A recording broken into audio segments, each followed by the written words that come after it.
DG గారు మొత్తం సమాచారం తీసుకుని మాకు పంపించే దాంట్లో ఉన్నాడు. యాసిడ్ దాడిలో తీవ్రంగా గాయపడ్డ స్వప్నికు పరిస్థితి ఇంకా విషమంగానే ఉంది. మరో 2 రోజులు గడిస్తే తప్ప ఏం చెప్పలేమని డాక్టర్లు తెలిపారు.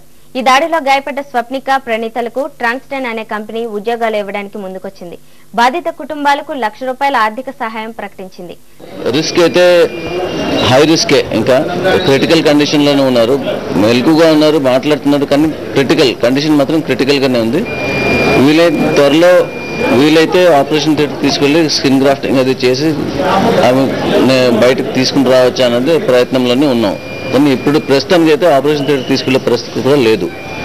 బ్రీదింగ్ ప్రాబ్లమ్ అయితే స్టార్ట్ అవుతున్నట్టు అనిపిస్తుంది, ముక్కు బ్లాక్ అయిపోయింది.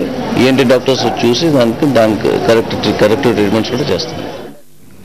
అంటే చెక్ ఇవ్వటం అనేది ఒక వంతు ఆ పాపకి ఇచ్చాము, కానీ ఉద్యోగం ఇవ్వటం అనేది వాళ్ళకి అమితంగా ఆనందం కలిగించిన విషయం. ఎందుకంటే వాళ్ళ కాన్ఫిడెన్స్ లెవెల్ పెరుగుతుంది, వాళ్ళు సొసైటీ మనకి తోడ్పాటు ఇస్తుంది అనే కాన్ఫిడెన్స్ కలిగి వాళ్ళ రికవరీ భగవంతుడి ఆశీస్సులతో తొందరగా